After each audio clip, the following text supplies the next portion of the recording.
Okay, excellent. So, well, we are 8. Probably we can wait 1 more minute until the other folks join, and then we can start.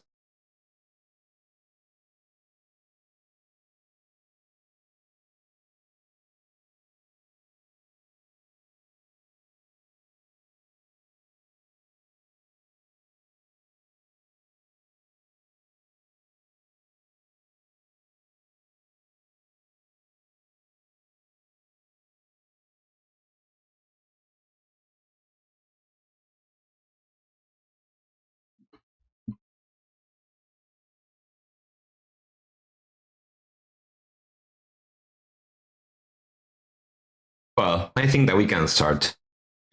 So, well, the first topic of the agenda for today, I think that Carlita posted the agenda there, is the Bounties board review.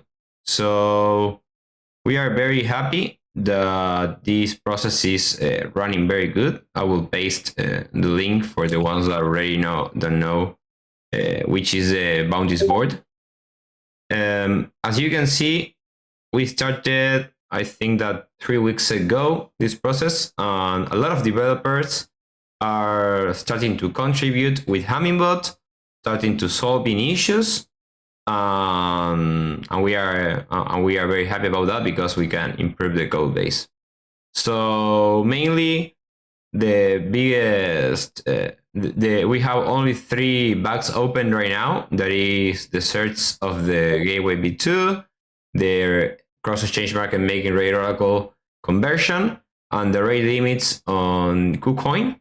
Those are the ones that are open, and if anyone wants to start working on those, it will be very good. So, well, those are the open bugs. We have 3 bugs assigned already, and we have 8 submissions, and we are working with QA to review them, review the PRs, and merge them. So now I don't know if anyone has a question about the Bounties board, how is it working, how the process is. Just to make a quick recap, the process is you have to check the issues that are open, and if you want to get assigned in one issue that is open, you just comment on the issue and you say, hey, I would like to work on this, and then we are going to assign you to the issue, and you have to start working and create your PR. So, anyone has a question about the Bounties board or about the process of the bounties? Okay, perfect. So, well, the next topic for today is the ongoing PRs. So I'll paste also the link to the ongoing PRs that we have right now. As you can see, we are reviewing. There are 7 PRs under review. Mainly, I will describe quickly which are the problems. The first one is the information that we are retrieving from the miner platform about the snapshots, about the campaigns, well, all those things. The second one is that Gate.io has an issue, has a bug that is not providing updates using the WebSocket channel when you have changes on your orders. It's only providing the messages when you have a fill. So that's why the available balance was wrong, and you cannot get the update of the balance. So we made a refactor, and now it's using just the REST endpoint to get the balance and the events to compute the available balance. There is another bug there that the total balance now has a problem, but the important one for the bot is the available balance. But probably we are going to create a PRP to improve this dynamic too. So, well, then we have the cross-exchange market making, the autocomplete for the taker market in the configuration. The other one is we have when you want to auto start a strategy that has the new configuration of Pydantic, it was failing. For example, if you want to start pure market making, was working, but if you want to start Avellaneda, wasn't working. So that PR intends to solve that.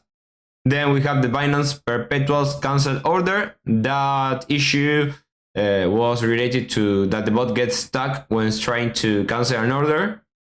We are in testing right now, probably 2 days, just to make sure that we have more issues. Then the next one is to iterate to a blank password, because if you use a blank password with the client, then the gateway won't work. So that was the issue that was raised, and this PR is trying to solve that. And then the HitBTC or the book failure, it wasn't working the book of HitBTC. So well, those are the PRs that we are working on, and they are under review now. Anyone has a question about this?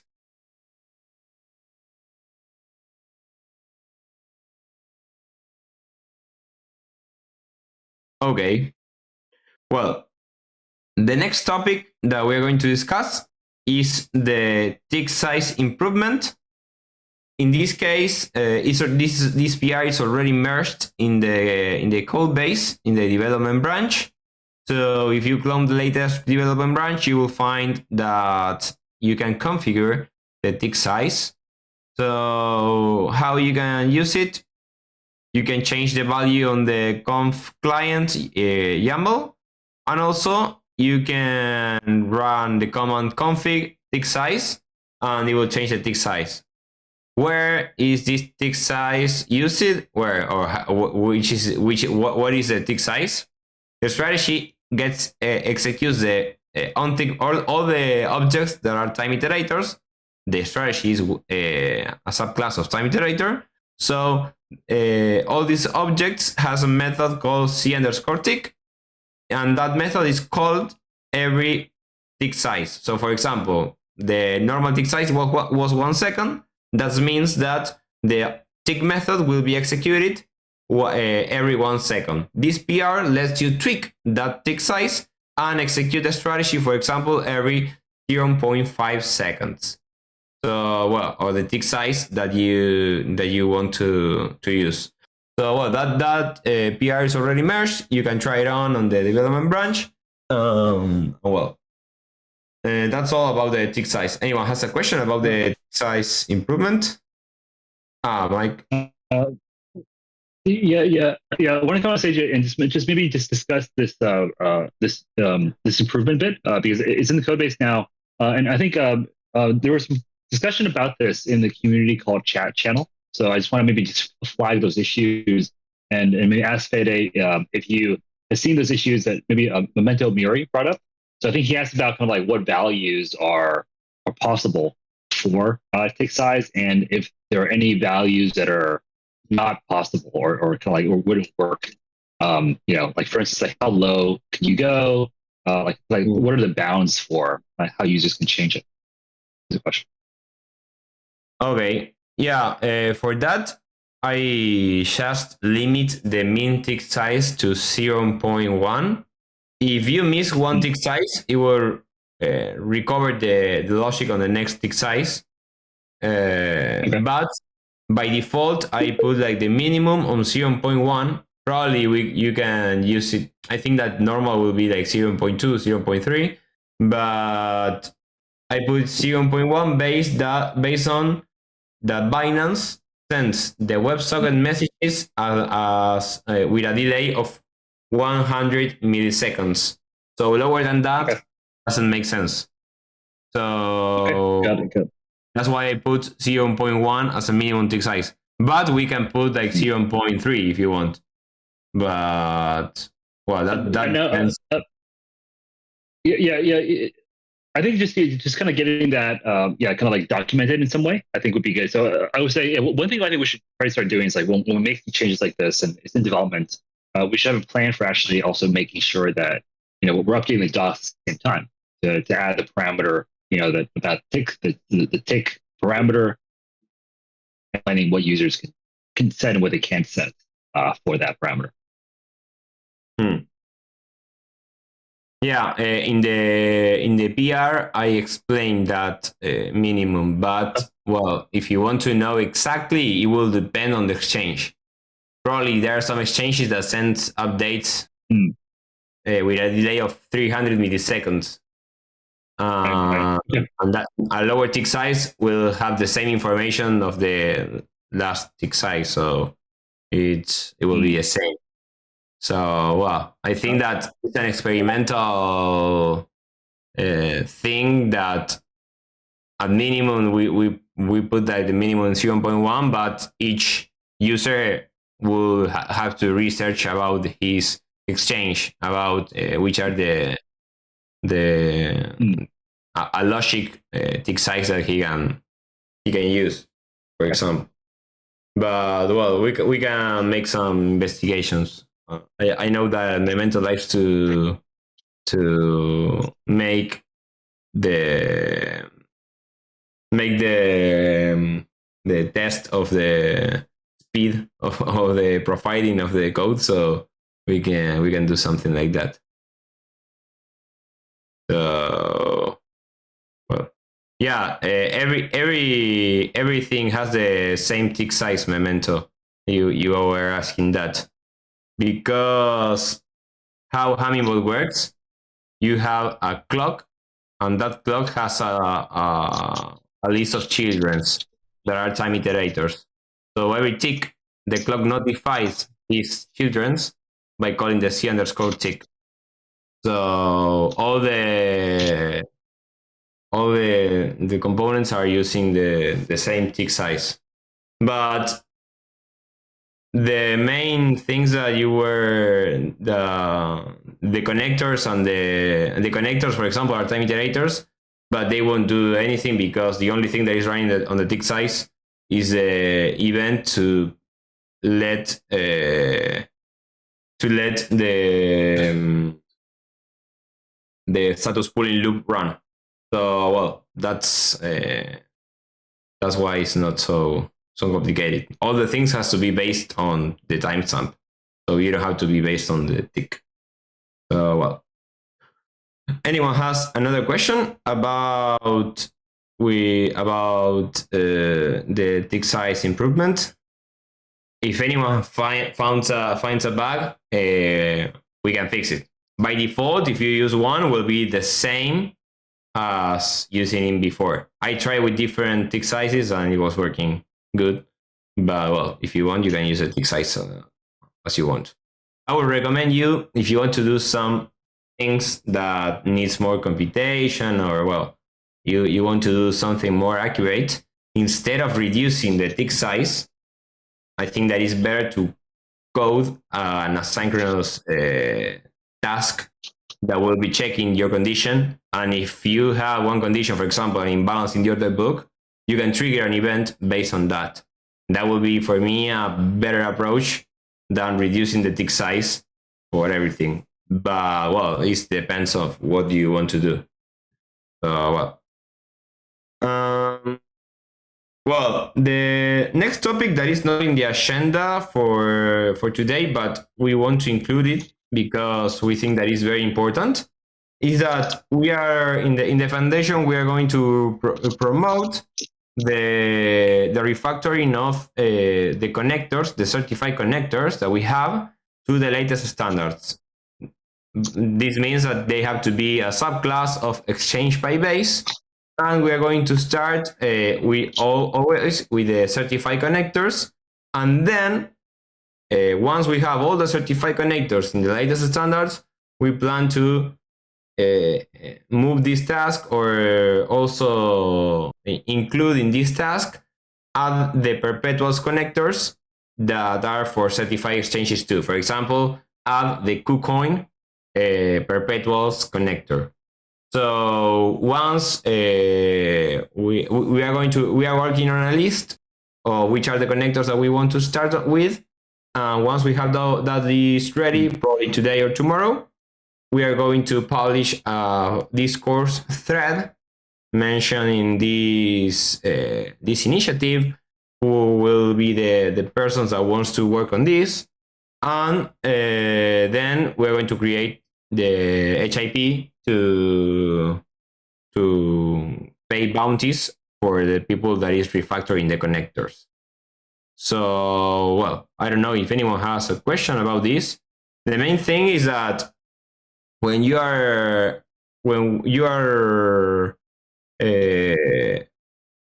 coding a strategy or you want to use a connector, you want to trust in the code of the connector. And there are some connectors that are, the code is like very old. We don't know if they are fully updated to the latest standard. So the best way of make sure that we are using a good quality connector is to make it subclass of Exchange Base that has a lot of tests and a lot of things already automated. And then if we have any bug, it will be much more easy to detect it. So that's why we are promoting this initiative, and it will be better for all the Hummingbot users. Yeah, just to shed more on this, so as I mentioned, this is related to our exchange certification program that we started a couple months ago. Right now Hummingbot has, I believe, more than 40 connectors to both centralized and decentralized exchanges in our code base. So I think for us, and especially on the centralized side, there has been kind of an evolving standard there. So currently, what we're calling kind of the gold standard, we're going to rename as V2.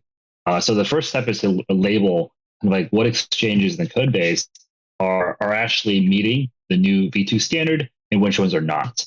And then after that, we will create bounties for the certified exchanges where the connectors are not, yet on that V2 standard, and that will allow people in the community to earn HBOT tokens for upgrading them to the new standard. And this is kind of like, and that combined with the bug bounties we've created for these certified exchanges, we believe this will help essentially allow the community to ensure that these certified exchange connectors at least are high quality, and that will hopefully really allow people to really get more use out of Hummingbot, because now when they run a bot, as Fede mentioned, they can trust that the connector is working properly. That also means that in the future, when we have, let's say, a new standard, the platinum standard, so to speak, we should really be calling that V3, and then subsequently creating bounties to help, to allow the community to upgrade any non V3 connectors to that new V3 standard. So as you can see, overall, we're trying to standardize how Hummingbot works, and essentially create a process that allows the community to basically maintain the code base in a decentralized way.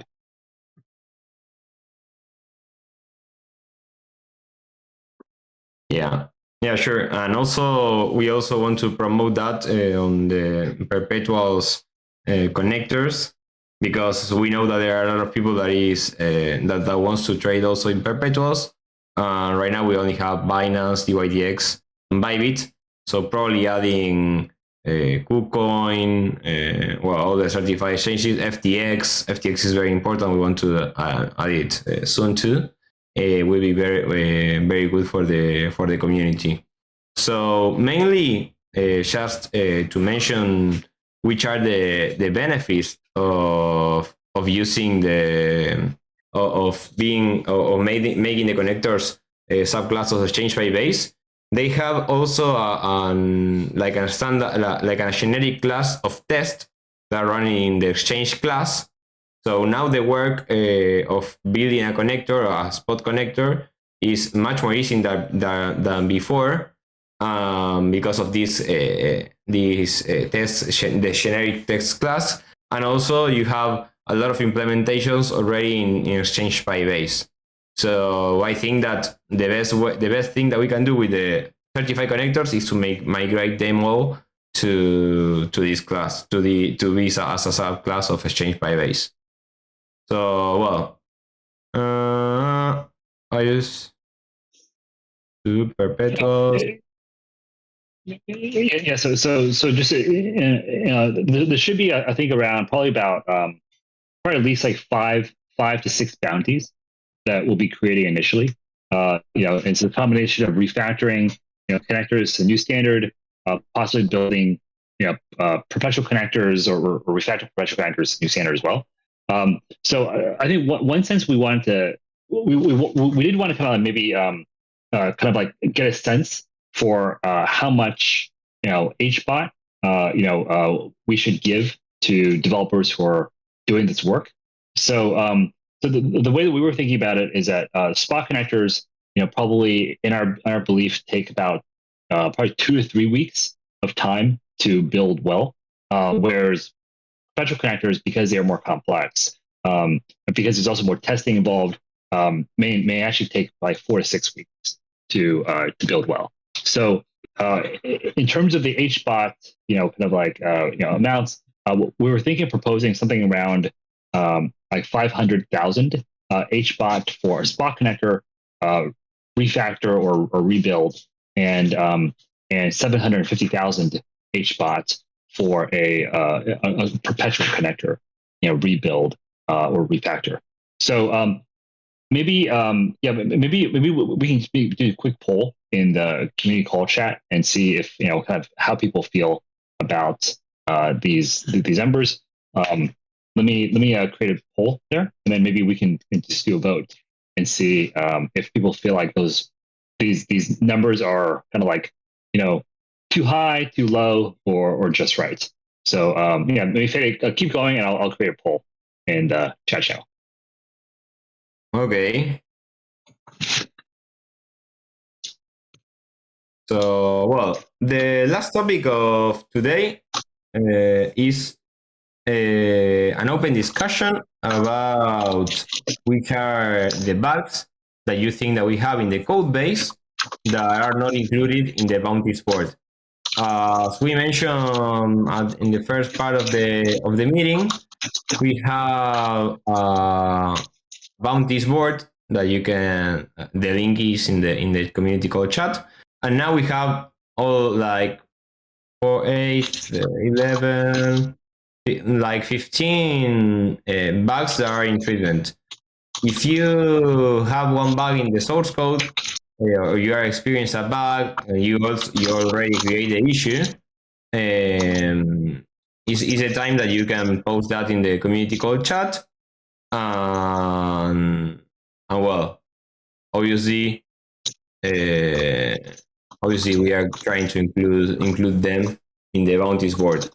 This is mainly because we are prioritizing the bugs as we think that are the most important bugs. But if you think that we are missing some bug, please now create post that bug in the chat.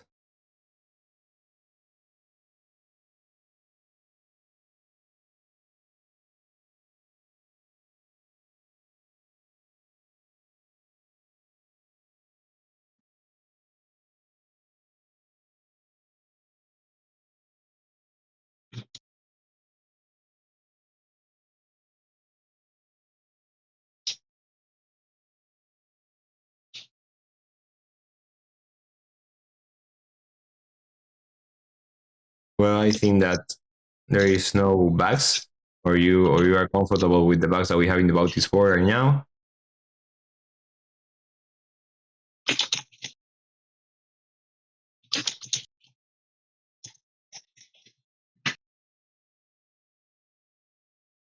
My bot isn't experiencing bug at the moment.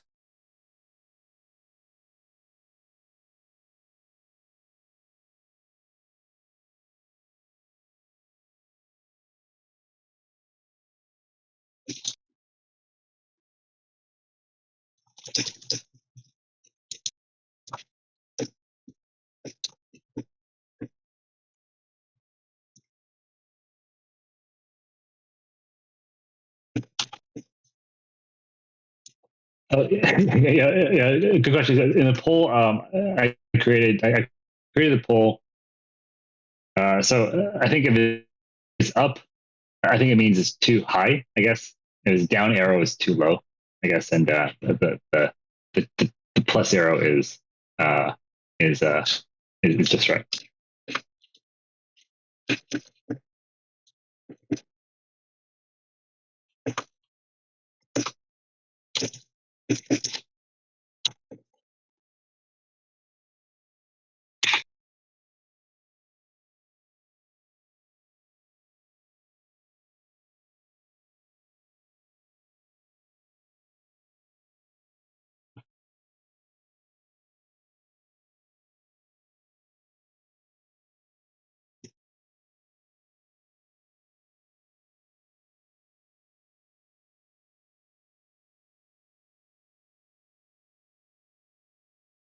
Yeah, actually, maybe I should do the other way around. Actually, maybe arrows maybe weren't a good idea. But I'll just leave it as it. So I created a poll, but it's unclear what the up arrow and down arrow means.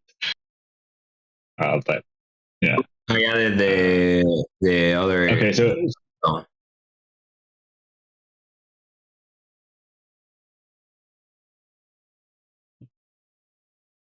okay, okay.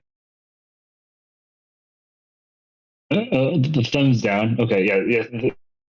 The thumbs down is like basically people want that change in some way. So yeah, so basically the up arrow is means that you think the numbers are too high. The down arrow is too low.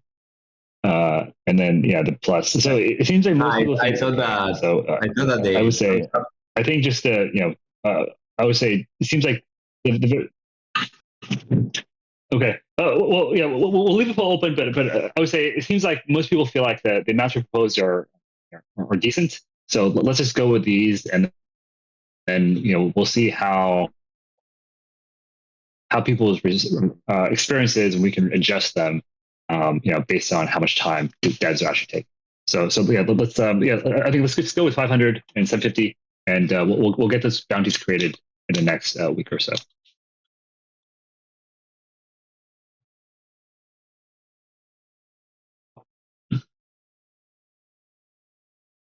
Okay.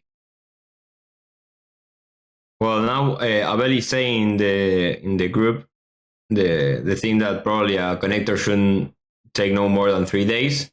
Well, that would depend obviously on the API docs. These certified connectors obviously has a better API docs than another random connectors.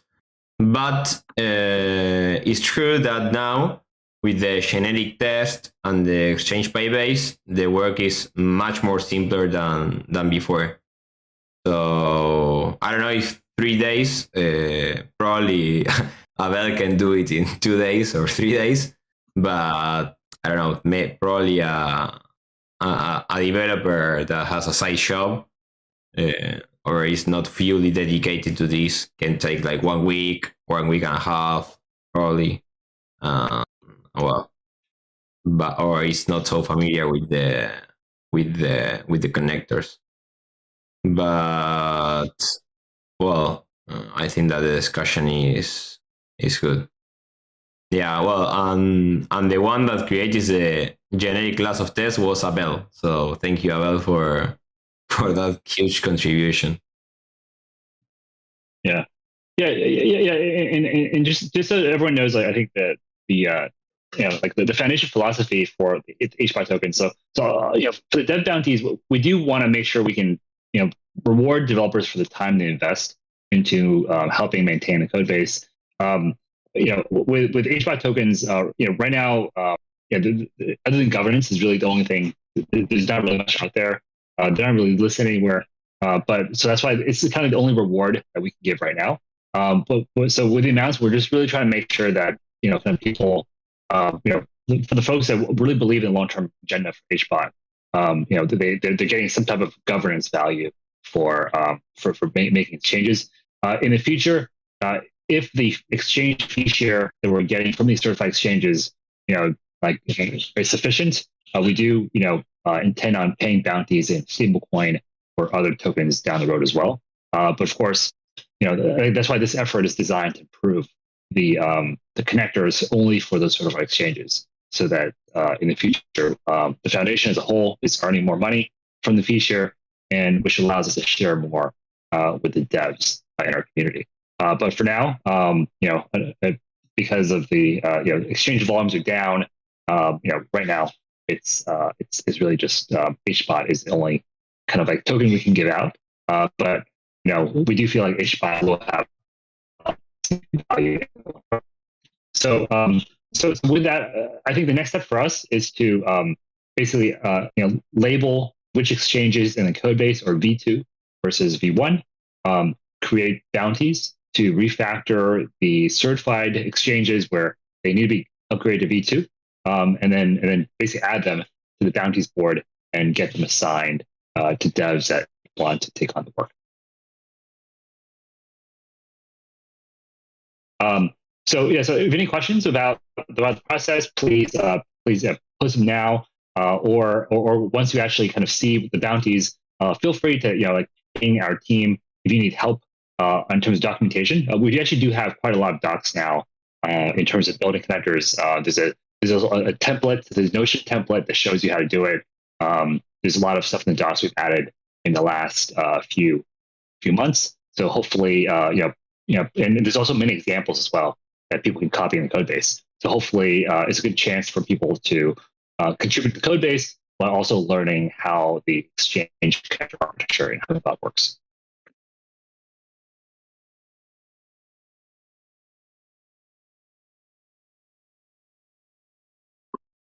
Okay, that's perfect. Oh, yeah, I see a question from Memento Miri. Yeah, you submitted a PR for the site. Yeah, thank you for that. I think, yeah, we'll make sure we PRs kind of, so, PR. Oh, yeah, I think actually, it looks like the PR, well, Memento, the PR you did was for the separate buy sell hang orders. Yeah, am I cutting out? Yeah. So with that PR, was it was that wasn't that due to was that feature actually merged in? Because I thought that PR wasn't approved yet or hadn't actually been submitted. But basically, the rule for the docs is that basically when the um, when the fix is merged into development, then the docs are also adjusted. And in the future, actually, we should probably also create bounties for improving the docs as well. So, for example, we are going to add a page to the docs reflecting the new tick size parameter that Fede added. Perhaps it's probably going to be very basic to begin with, and so I think in the future we probably will start adding more documentation bounties as well for people to help docs. Yeah, if I'm cutting out, yeah, just please let me know, and I can try to move to a more better internet location.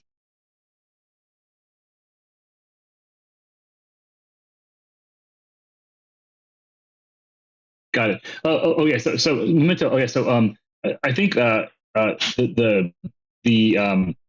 yeah. So it was submitted. I think that this is a bit of a process that we haven't like fully ironed out yet.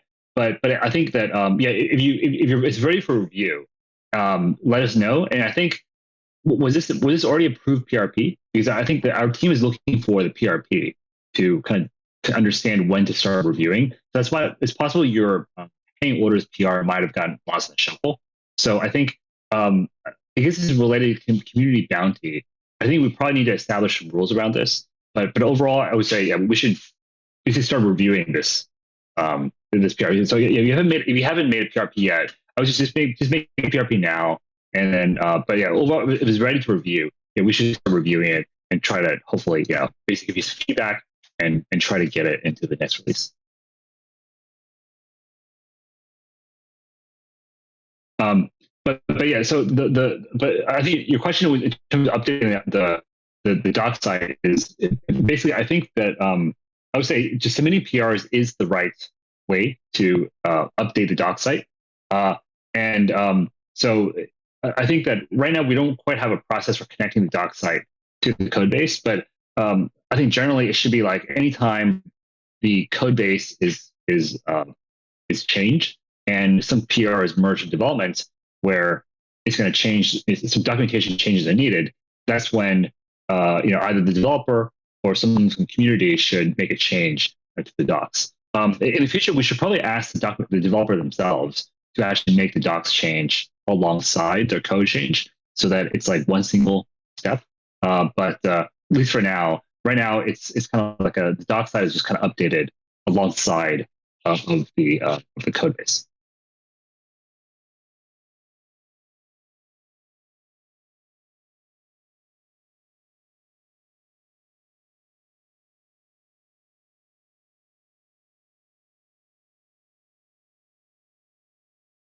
Okay.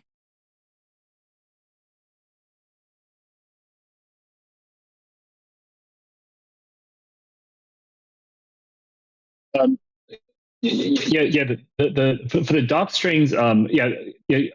I think you're referring to the doc strings that are in the code base. Yeah, so the doc strings actually should be updated. I think if you're actually changing the function or the component of the class that's in the code base. So I would say I think this is actually where I'm not sure how many of the components in actually are using doc strings, but I think a lot of the new ones are. So yeah, I think it's kind of like so your question is, do your recommendation or repository of code documentation?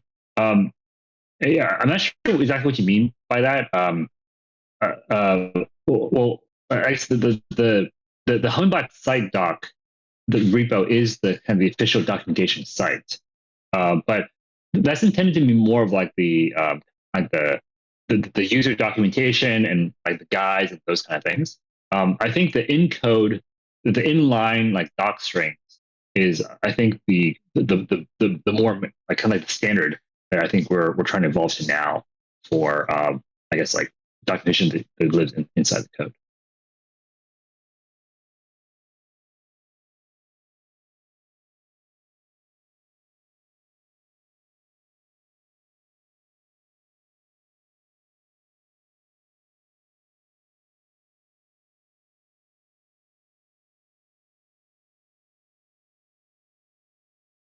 Yep. Okay. Yeah, exactly. Yeah, I think actually, and this is actually one thing we should probably discuss in the future Payday is like kind of how to kind of like basically how to take the documentation that exists in the you know in the doc strings and like actually kind of can auto generate the docs like from them or something like that. So Abel actually, I talked to Abel about this a few months ago, but basically because a lot of the newer components have like inline documentation for every function, there should be a way to kind of generate kind of Swagger like docs for like basically those for those functions in then Hummingbot some way. Like I said, like runs like internal documentation server alongside Hummingbot, so people can devs can access the docs easily.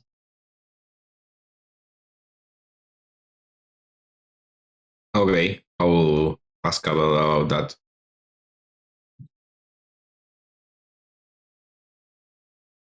Well, I think that we cover all the topics for today. I don't know if anyone has another question that wants to, or a bug that found in the code base that is now in the Bounties port.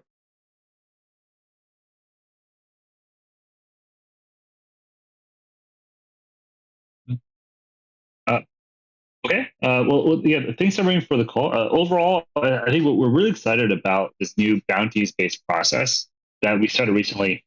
I think now we've had something like probably like at least more than 10 issues that we've already solved using this new process with like at least like 5 or 6 devs in the community who fixed bugs already.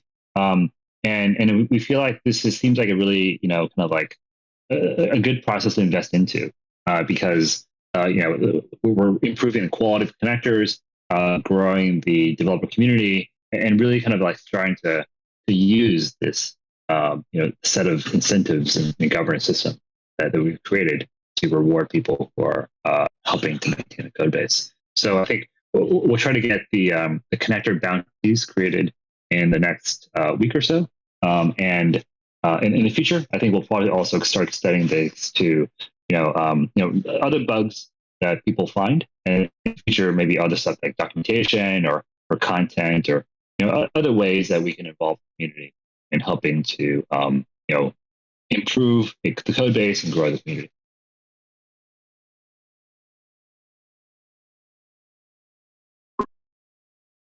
Okay. Um, Yeah. So should we end the call? yes. Oh yeah. Memento says that FTX recent bugs are not on the bounty. They seem to do a WebSocket disconnect that is not registered. We should actually basically allow the community to like kind of help us identify which bugs they think are important and should be on the board. So yeah, Memento, if you have if you have a ticket for that bug, just post it in the call channel in the chat channel, and then I think this is a good time for our team to kind of get feedback from the community in terms of which bugs should be on the board and get them posted so that people can fix them.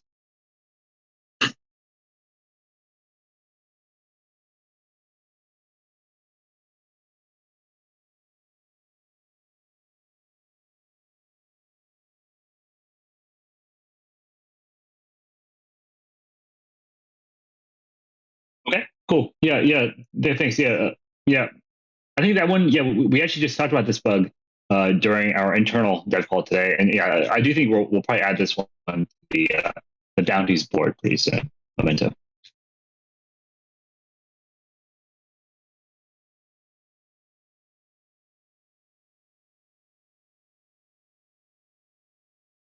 Okay. Yeah, we talk about this today. Mm. Yeah, the focus has to be on the. Yeah. Go ahead, Mike. Basically, we'll add board in the next couple days, and I think we also start seeing the computer bounties probably within a week or so. Once we identify which ones need to be updated and create bounties.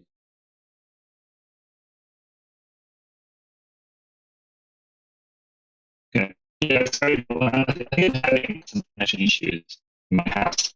So, I'll shut up now and let Fede end the call.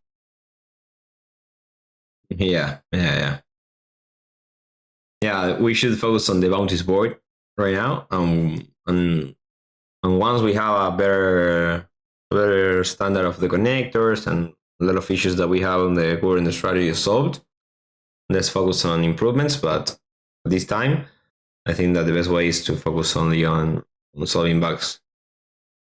Oh well, community. I don't have any more topics for today. If anyone has another issue, just post it here. Let's see. Let's see us on the next week, next community call.